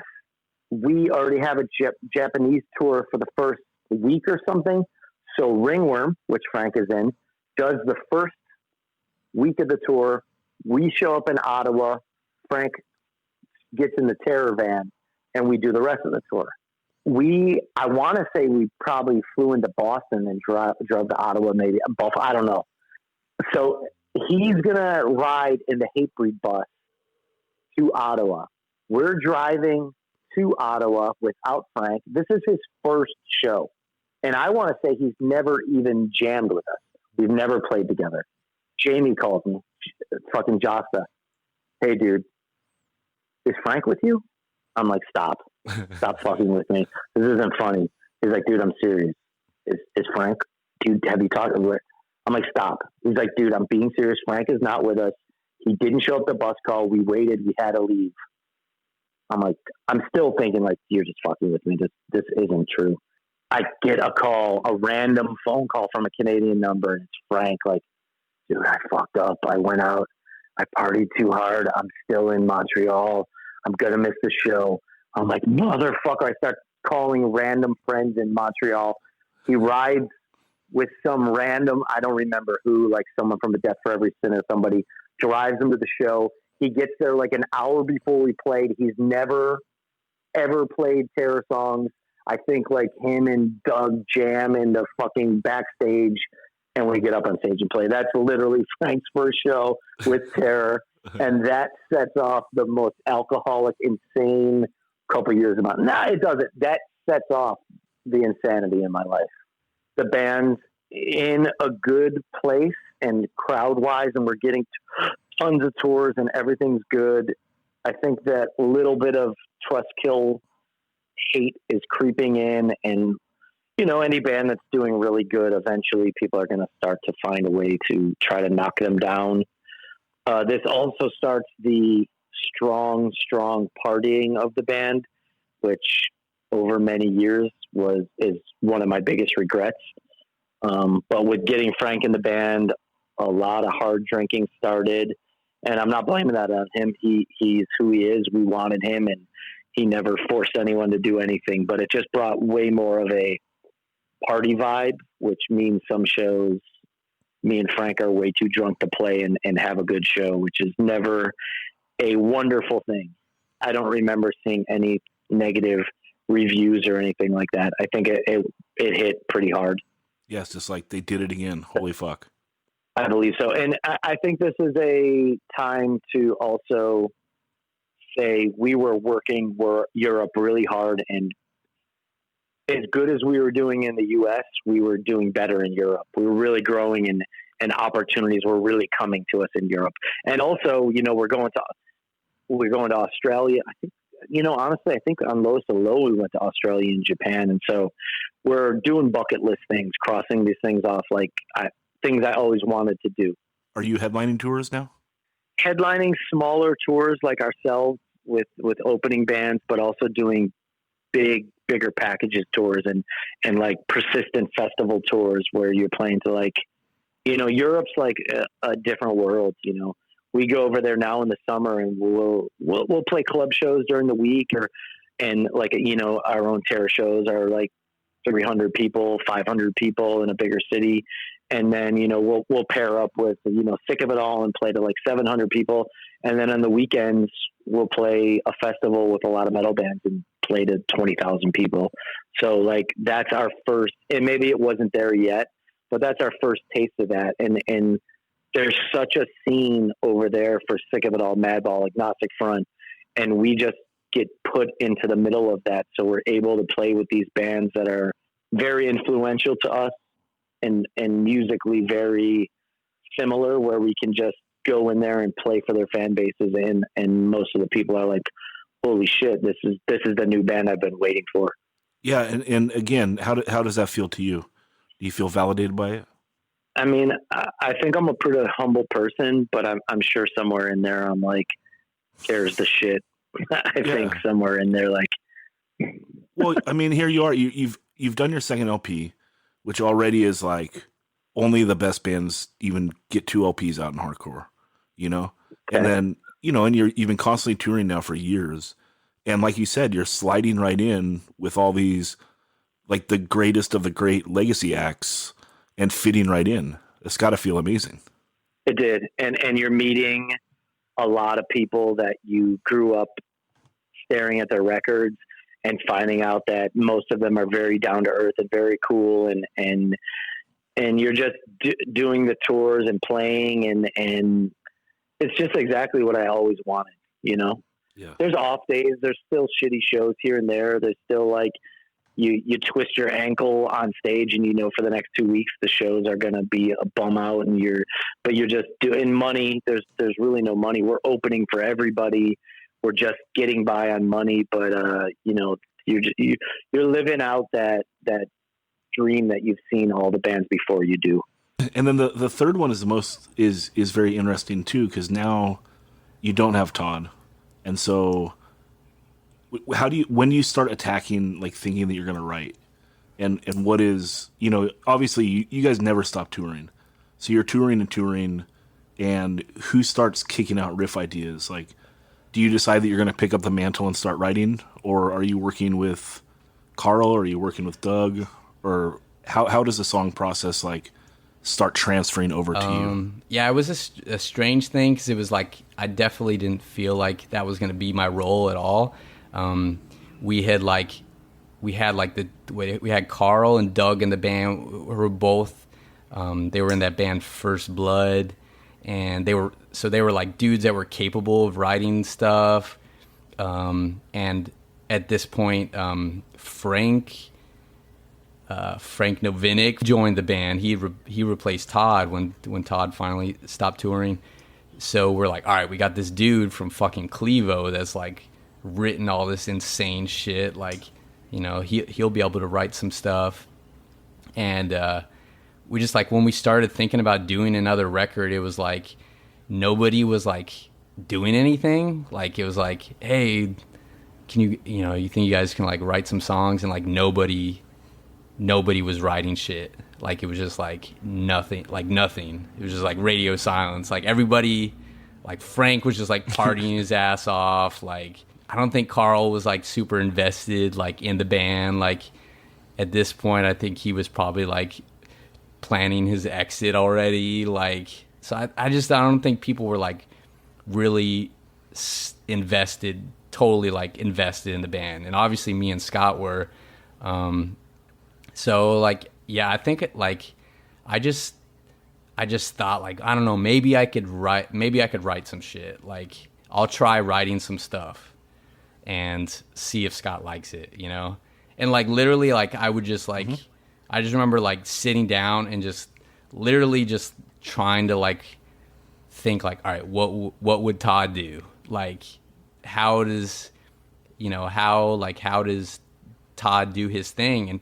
And at this point, like, I'd kind of like, I played guitar like decently. I'm not a good guitar player at all, but I kind of like learning Terror songs and kind of watching like Todd play. I'd kind of like learned a lot of his like kind of chord progressions, or like if he's like writing a song in this key, like these are the notes. Like, he might only play these 4 notes or these 3 notes. He might totally stay in this like chord progression kind of thing.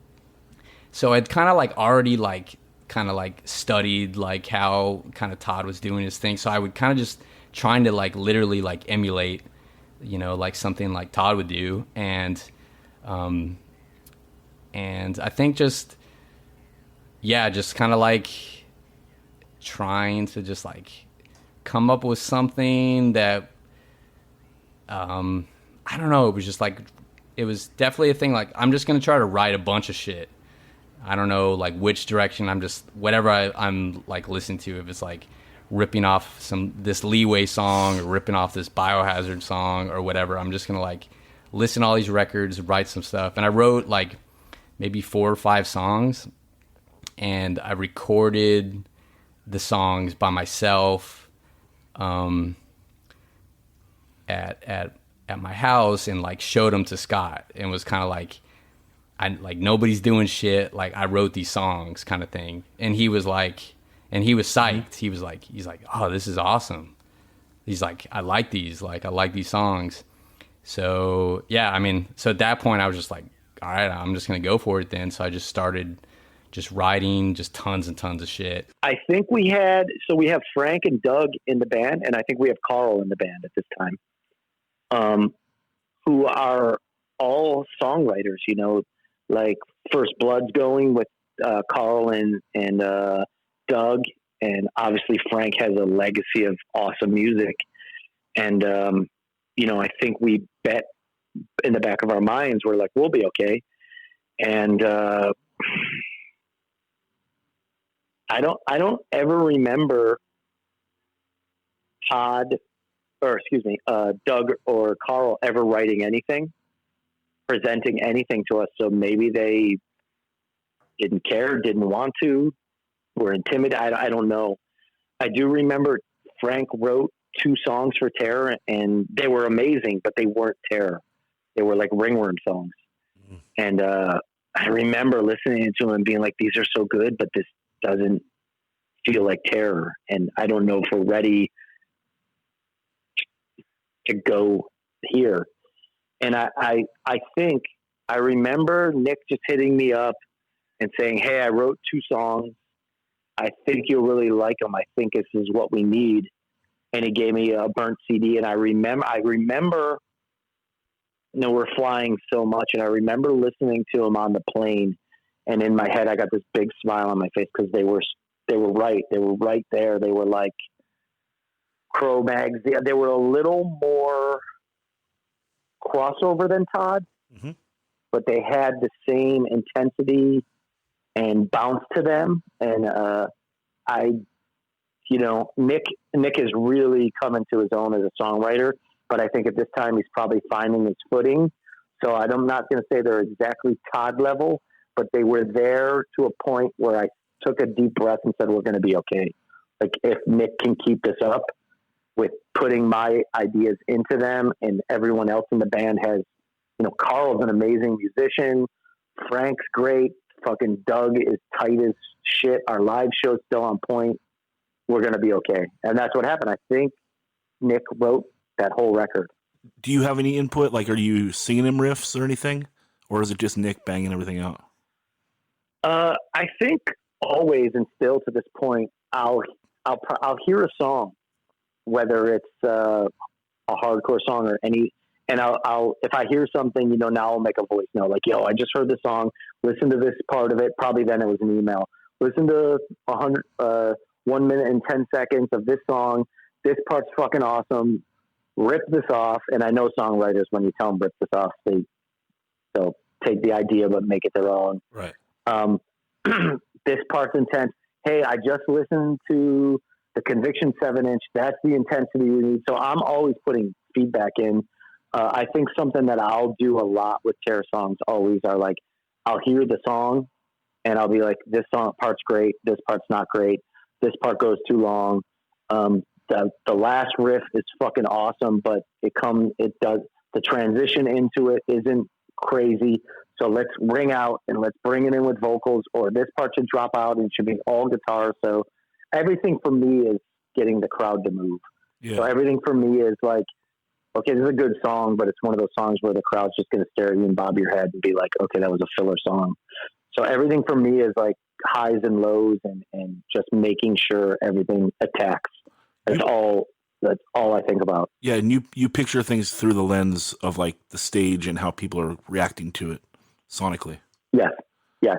I don't think about, this is a cool musical song. So that's the real balance of Terror now. Like Nick and Jordan, and now Chris actually writing stuff, and me, as those guys are more musical than me, and me chiseling away at it to break it down into a more intense version of what they first had. Scott would come over and we would like write riffs together. Like he would like, oh, kind of play it like this. And I'd be like, all right, cool. And I'm just like, total strange. Like I'm like playing guitar, trying to write Terror songs. I'm like, this is fucking weird. And, like at the same point, like I was just thinking, it's like people at this point, like people had already kind of just like loved Todd's like songs, and were just like definitely put Todd on like a podium, they just, at this point it was like definitely like, all right, well, they're not, in my head at least, I'm like, people are already thinking, oh, they're not going to be able to like continue as a band. Like Todd left the band, it's like, they're not going to be able to like keep going. So I was just like, we got to make this, it's got to be so good. Like we have to like try to like live up to, the band, and kind of just prove to people that we could still write a record and we could still do this band, We go up to Zeus's in Massachusetts. At the time, a lot of bands were going there. He's doing like the Hatebreed records, Shadow, a lot of the all that, Northwest stuff or Northeast stuff, So it's really cool. He's got a house next door to the studio, so we're living in this little house. He's obviously going to get the sound. He's putting out really polished, really heavy records. He was in Push Button Warfare, so you can say to him, yo, the leeway part, we wanted like this. He gets every reference. It's it's a scary experience because there's no Todd and it's a new chapter of terror. It's a very comfortable experience. I believe this is the record where Carl had left the band, but he said he would play on it, and we asked him to play all stringed instruments because he's just like that musical genius. He's like the dude that doesn't play piano, but he can sit in front of the piano and you say, play this song. He's just like, do. You're like, fuck. Sure. He's just like one of those musicians. So he's playing every string. He's not in the band. We do the record. I really like it. I still really like the record. Great record. I love the art. Like, I was just so frustrated. I just said, I want something that's kind of like Cro-Mag's Best Wishes. And I was scouring the internet and I found that cover photo, and it was by an artist, and I think his name's like Peter Paul Rubin or something like that, an old painter.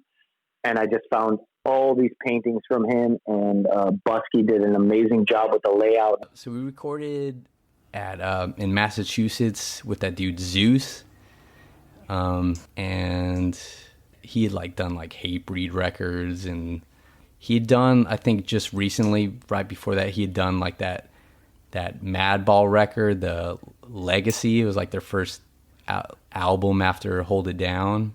I think he was doing a lot of records that just sounded really like pro, really clean and everything. And yeah, it cost a lot of money. I think we paid him like $25,000 or something like that. He had like a house next to the studio that you could just stay in. So we like had this whole house, and like, yeah, it was like real sick recording setup. Carl had already left the band at this point, but we convinced him, or we asked him if he could play on the record, because he had learned all the songs that I had written, and he had helped me with demos. So we flew him out. He wasn't in the band anymore, but we flew him out, and he played like 95% of all the guitars and the bass on that record. We had Eddie Leeway sing on the record. We drove. Leeway like was playing like a couple shows at CBGB's with Bad Brains one of the weekends when we were recording, and me and Scott drove to New York and saw them play, and they were doing like only Desperate Measures and Born to Expire songs with the Desperate Measures lineup. Mm-hmm. So that was sick. And then we drove Eddie like back to Massachusetts for like the night, and then like had him record like the next day. And I just remember that was like, we had him in like the vocal booth thing, and we were like telling Zeus, mm-hmm. we're like Zeus, like try to get him to do a bow, like just like have him do like a bow, like right on like the snare hit kind of thing. And we were all nervous about asking him, and like Zeus was like, all right. He was like, Eddie, can you do like a bow, like on the snare hit? He's like, yeah, I'll do a bow. I don't give a shit. I'll do a bow. And we were just like, hell yeah. We got to talk about the GOAT line on Always the Hard Way, right? You know what it is, Scott. What is it? I swing the hammer. No, what is it? I swing the hammer of inner strength. Yeah, that's a good one. I don't know where that came from, to be honest. Well, it came from the fucking soul. Yeah, I didn't lift that from it. A lot of Terror lyrics, I'll be watching a movie or listening to a podcast now or something, and I'll hear someone say a phrase, and I'm like, oh, that's fucking cool, and I put it in my little phone notes. So then when I sit down to write lyrics, when I get stuck on a line, I'll go to the cool phrase bank and pull one of them out. So that's a lot now. Like I said, now it's harder because sometimes you get stuck and you just have used every word and phrase twice, and you can't do it a third time. So yeah, that one just came to me. I don't even know. I think we're really proud of it, and we were psyched on how it came out. Like we thought it sounded really good. Like this, we were so unhappy with the mix on the one with Underdogs that like this mix, like it just like we felt like it blew the other record out of the way. you know, just totally like it sounded so good. And yeah, I mean, we're super psyched. I remember even just like getting back and playing it for Todd, and like we just like sat there, and I feel like we listened to the whole thing like start to finish, and he was like, good job, man. He's like, you killed it. This is awesome. He's like, this is better than the last record.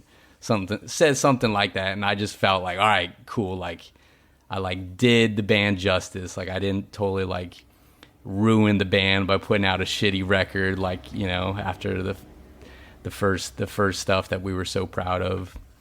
Oh, I thought it was killer. You know, I mentioned earlier that Scott and I and Nick, we had a little bit of differences, and I stopped working with Terror. But by the time that record had come out, we were back on friendlier terms. And Scott actually gave me a burnt disc of it like months before it had come out. He's like, hey, check this out. And so I checked it out, and it was great. I was not surprised that they were going to make a good record because I before that I have heard demos that they were working on, and I was like, you know, they're going to be just fine. They were good demos, but I got the record, and honestly, I think there's, you know, some of Terror's best songs are on that record. I like Strike You Down. I like Survival Comes Crashing Through. And then I like one other song on that record. It's it's towards the end of the record, Test My Convictions. I think that's a great song.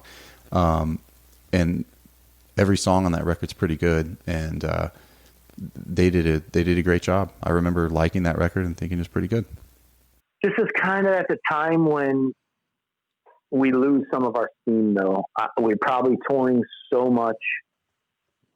Like, you're getting to that point where you're like, I don't want to be on tour so much. But we're still too scared to say no to tours. We're getting offered everything. We got like a big time, powerful booking agent. We got a manager. We got all that stuff. So everyone's keeping us on the road, but we're probably starting to get sick of each other. We're getting sick of touring. The partying is super intense, and it's just that point where you first start to think like, how much longer are we going to do this? Are we as good as we used to be? Yeah, it was definitely like a strange time. And it was kind of also like there was these eras in the band where like the hype had definitely kind of started to like die down a little bit for the band, I think. Also, it went from, you know, being that kind of newer bands and people were like super psyched and coming to all the shows, and then we started to kind of like not have good shows and playing a lot of shitty shows, and so yeah, I don't know, it was definitely like kind of becoming like a kind of weird era in the band. I think we were just like touring so much that like people like, you know, like somebody in fucking Kansas City had already seen us like 5 times that year or something like that, to where it was like, I think we were burning everybody out, like just like, oh, we've already seen Terror, like, you know, like a million fucking times. So yeah, I don't know. It was just like, I just kind of definitely like felt like there was like this kind of like a progression kind of all going up to One with the Underdogs. And then it like afterwards, it kind of just started to decline in a way. So I think there was, yeah, like a lot of like just pressure to like just do a record that kind of like showed people that like we could still do it, kind of thing. I do think we got to double thank Todd, because he like laid the blueprint. Mm-hmm. And I've got to say there had to be conversations like, you know, if we don't come with some shit, everyone's going to say they can't do it without Todd. So Todd's presence without even being there of making us step our game up had to be a push, like, and it had to fuel me like, there's going to be no throwaway songs. Everything's got to be hard hitting. Everything's got to be on point. I really think we had something to prove with losing him, and knowing that everyone was going to judge this thing as without Todd. Let's see if they can do it. I do think too, we took it like really there's a lot of that double picking and like leeway crossover stuff.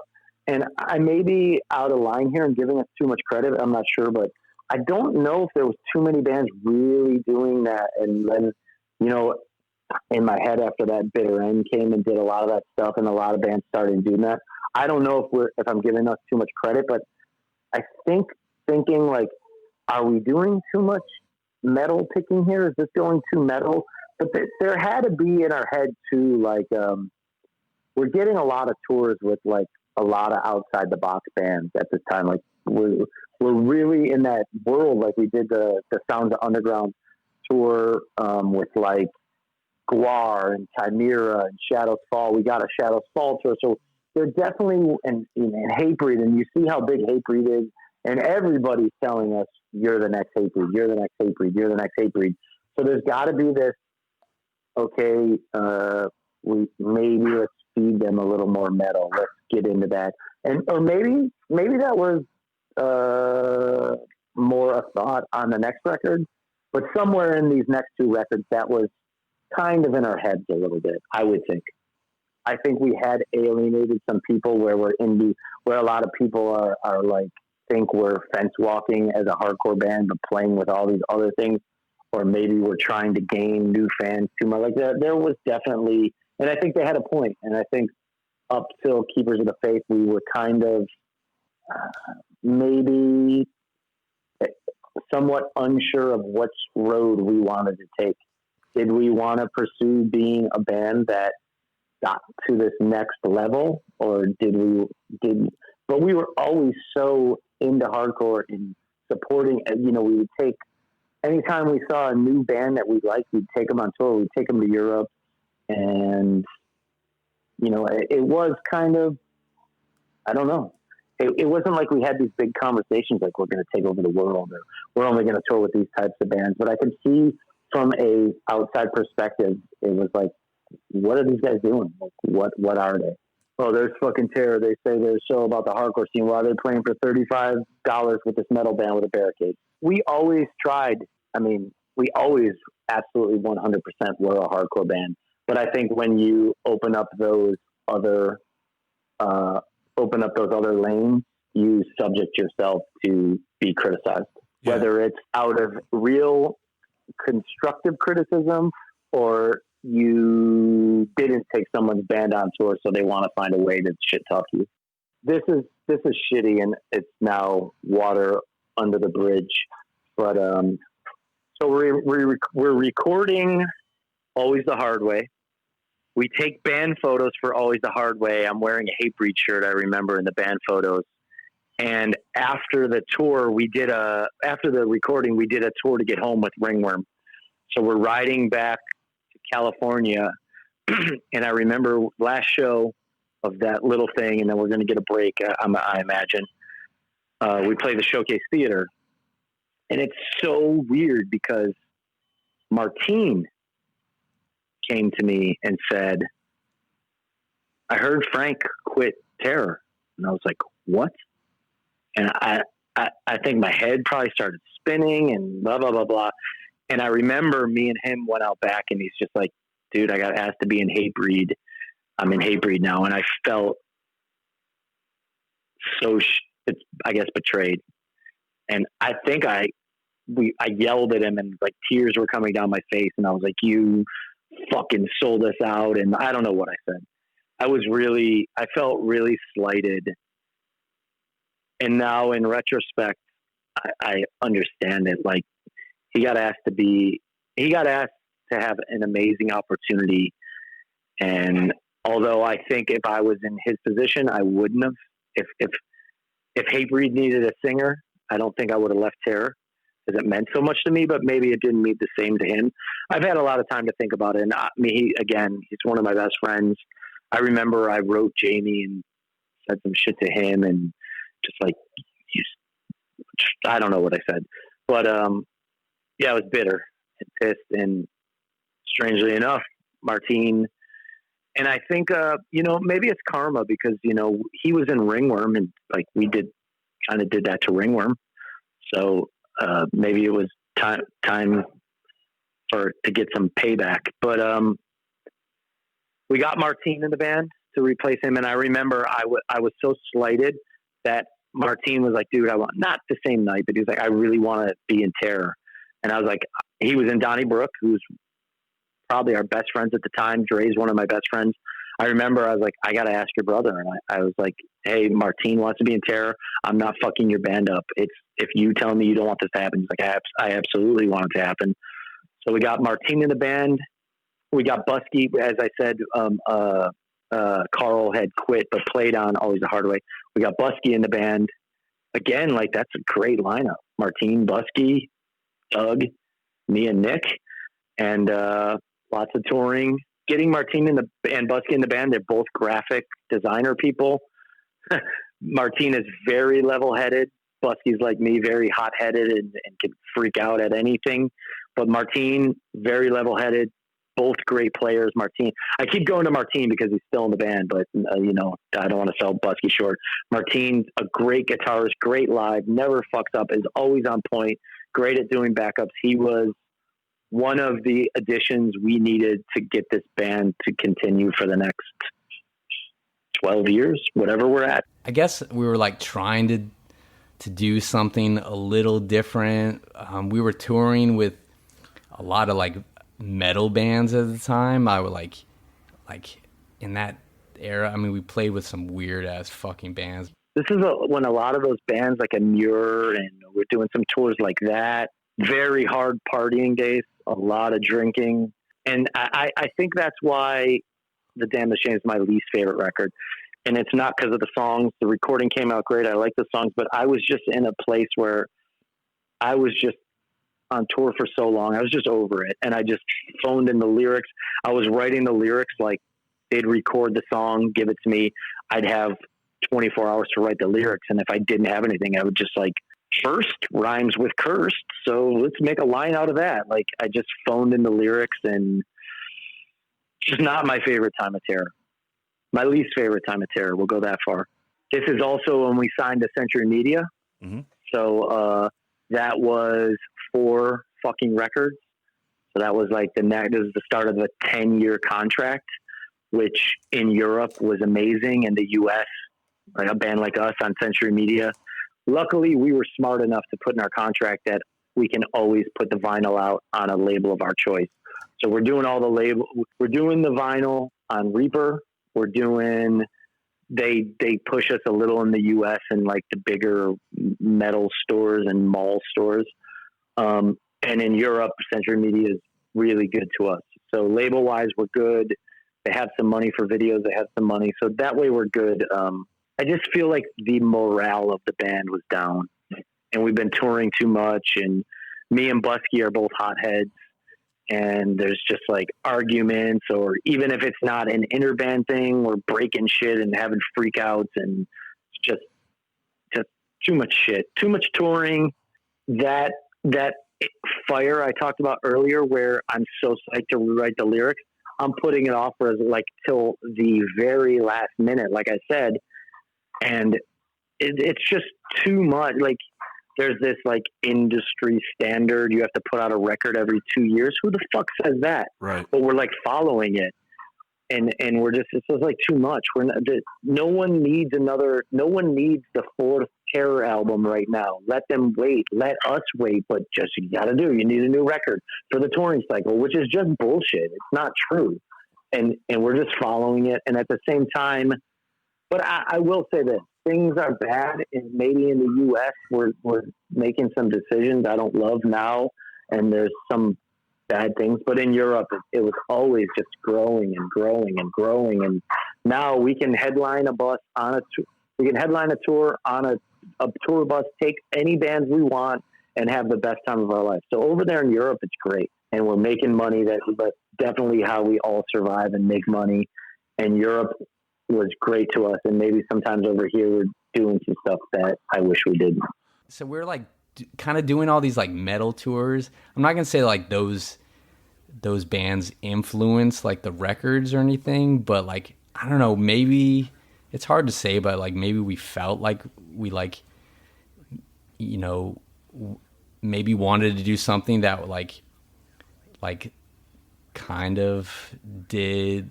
Maybe some of those people that were fans of those bands like might be like more into. I don't know.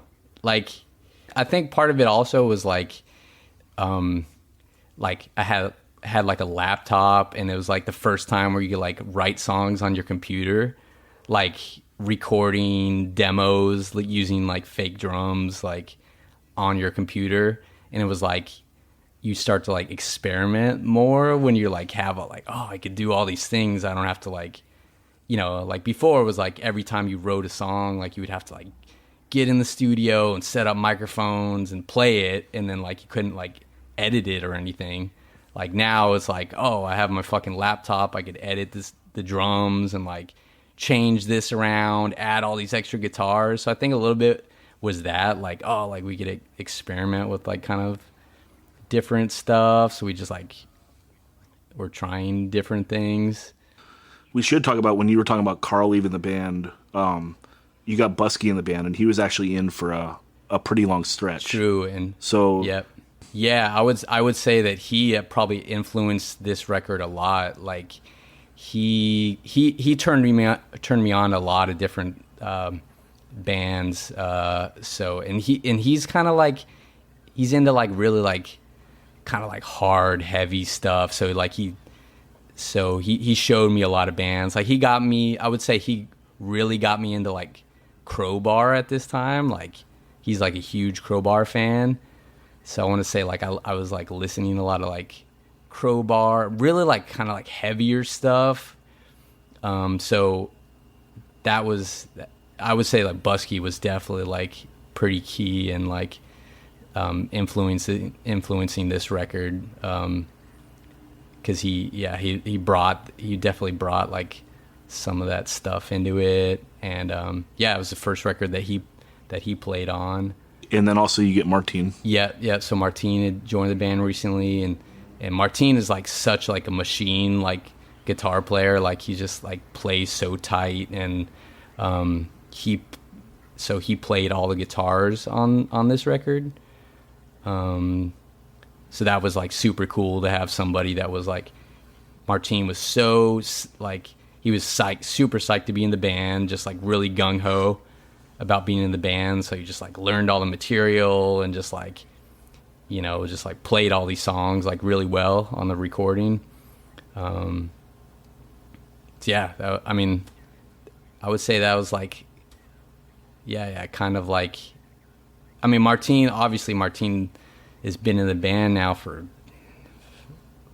a long time, 13 years, maybe longer, something like that. So having him come into the band and be so psyched about being in the band, that was like definitely a huge thing. Yeah, and did you handle all the songwriting on this record as well, or did Busky and Martine help at all? No, obviously, like anytime you're in a band, I think that even people that don't write stuff, you have to give them credit if they're involved. Like it does go through their filter, right? Like if someone, you know, if you wrote something, they would be able to be like, dude, that sucks, right? So, this one, or not in your machine. I would say like maybe Always the Hard Way. There was like definitely that, like everybody kind of like had their 2 cents on like, oh, try it like that, or like add this thing on there. Mm-hmm. Like there was some of that. This one was like not like that. I was like, because I wrote like all these songs on my computer, and it was like me and Scott just kind of like built it's kind of whack actually thinking about it, but it's like we just like wrote this record on my fucking laptop, and like me and Scott just kind of like, you know, I demoed his vocals on the demos that I had fucking recorded on the laptop, and it's like we had the record kind of like already set, almost like pretty close to what it was going to be recorded like. So it was like at that point it was like, think about it, it's pretty fucking whack. Like the first time we ever played the songs was like in the studio. We never jammed like in a rehearsal place, like teaching Martine the songs, like none of that. It was like we wrote it on our fucking computer, went into the studio. Martine had all the songs. He had learned everything from listening to the songs, but it was like the first time we ever played the songs was like in the studio playing. You know, the first time I played on drums, first time Martine was like playing it like with me was like in the studio. So it was like definitely like a strange, like, you know, sign of the times, I guess. Like that was like kind of like the beginning of people, like, you know, when people started writing a lot, like on their own, like on their computers and stuff. Yeah, it's so interesting the way that like technology kind of assists like how things evolve. I mean, like you said right there, like if you couldn't do that on your laptop, you could have never written the record this way. You would have had something completely different. Yeah. So that, it was like a strange kind of thing that influenced the record for sure. So where do you go in and record this record? That was at Zeus also.